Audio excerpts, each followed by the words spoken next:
First, though, let's go live to Perth. Our political editor, Andrew Clennell, has been focusing on the must-win seat of Swan. Andrew, what have you picked up? Well, very interesting. This is the third door knock that I've done with a candidate, Kieran. I've done Gilmore and Robertson in New South Wales. And this is a seat with a margin of 3.2% to the Liberals that both sides really expect to change hands. If there is going to be one seat the Labor Party win, is expected to be this one. As a young man, I lived in this seat. It is always marginal. It is always changing hands. And the Labor candidate I went out door knocking today with is engineer Zanita Mascarenhas. She's copped some flack over the past day or so over comments she made as a student activist around defence spending, and there shouldn't be private health insurance, comments she's not sticking with today. What was interesting about the doors we knocked here in suburban Kewdale was a real sense, a lot of criticism of Scott Morrison, but no one was convinced about Anthony Albanese. If I could sum up the entire door knock, that is what occurred here, Kieran. A lot of people, well, one person said, I can't cop Scott Morrison, but Anthony Albanese needs to brush up. So I guess that's why the primary votes of both major parties are so low in this election race. Going to play you now one of the people whose doors we knocked on, Crystal, who said cost of living was just number one. And she knew that the petrol price had come down because of government measures, but didn't see it as a long-term fix, knew that support in terms of the excise cut was going to come off. But she's one of several people who wasn't convinced by the Morrison or Albanese, did not want to choose either. Have a listen. You were saying the cost of living is a big issue for you. Take us through that. Yes, for family 4, 2 young kids, I find going to grocery shopping is getting quite expensive every week. I notice we shop similar things every week, but the price keep going up. So that's affecting our family budget. And you were talking about petrol? Petrol as well. I do find currently the petrol prices seems a little bit normal, but I know by the end of May the petrol price will go up. So. And Scott Morrison and Anthony Albanese, you're finding it a bit hard to choose, you're saying? Yeah, I can't pick. I don't want to pick any of them. Why is that? You're not convinced by either one of them? No. I tend to find politicians very good at promising things, but not very good at delivering things. And that was really a common sentiment. I heard that at several doors. Last election, Kim Beazley was a former member here before he went to Brand. His daughter ran. She failed by 3% to win the seat from Steve Irons, who is now retiring. In this particular area, she won, though. It was 42 to 35.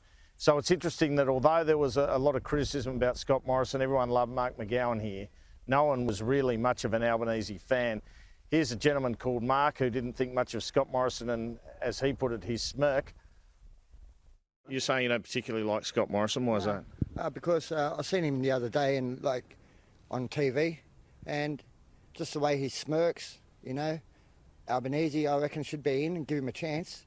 Time for Scott Morrison to go out and give these old people a chance, of people that really talk the truth, you know, not smirk like Scott Morrison and be like I can't swear, but just be yourself. Don't just go trying to get votes and walking around like you're a big shot hero. What issues concern you particularly that he's handled? The violence and the crime, and just the way how he just comes out when he's ready to vote. You know, he doesn't answer people's questions. And he's a chicken. So Zanita Mascarenhas and her team, she's up against Christy McSweeney, for the Liberals, who's been a Sky News contributor for quite a long period of time. She and her team boast that they've door knocked 35,000 doors. So not for lack of trying if she doesn't get there. She says cost of living comes up the most. What have you found as you've got door knocked through this seat? One thing that stood out to me is people don't really like Scott Morrison from what I've seen, but they're not convinced by Anthony Albanese. The truth is the number one issue is still cost of living.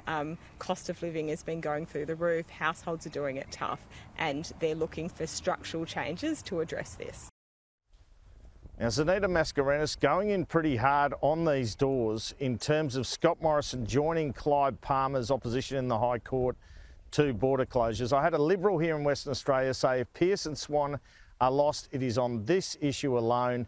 And she gets sympathetic ears. Here's the Labor candidate, Zanita Mascarenhas, because everyone still loves Mark McGowan and his handling of the pandemic and keeping those borders shut, it seems. What about the Morrison factor? You seem to be, I guess, using how Mark McGowan handled things in the Palmer High Court case in order to press the case of Labor. So I guess I'd say that one of the things that we've seen during the pandemic is what leadership looks like in a crisis. We've seen that clearly from Mark McGowan. We have not seen that from Scott Morrison. And Scott Morrison has been missing in action for a lot of issues, including during the global pandemic. I asked the Labor candidate about these controversial comments where she said defence spending should be slashed and there should be no such thing as private health insurance in Australia, way back in 2003 when she was in university. Obviously the Liberal Party's got hold of them and they've come out in the media in recent days. Now, you've copped a bit of flack over the last day from the Liberals, I assume, over things you said as a student activist in 2003. What do you say to that? You were saying no health insurance, less money for defence, but it was a long time ago. Right, okay, there you go. We're going back more like 20 years ago, and I think it's a bit of a concern if they're wanting to go that far back. To have a look at me. And the truth is I've got like an over 15-year career working as an engineer in the corporate sector. I've got a really great track record, and I think that people are more interested in what's happening right now rather than what I did in my early 20s. Andrew Clennell, another very interesting look at a battleground seat. To hear some of the comments from the voters there too. And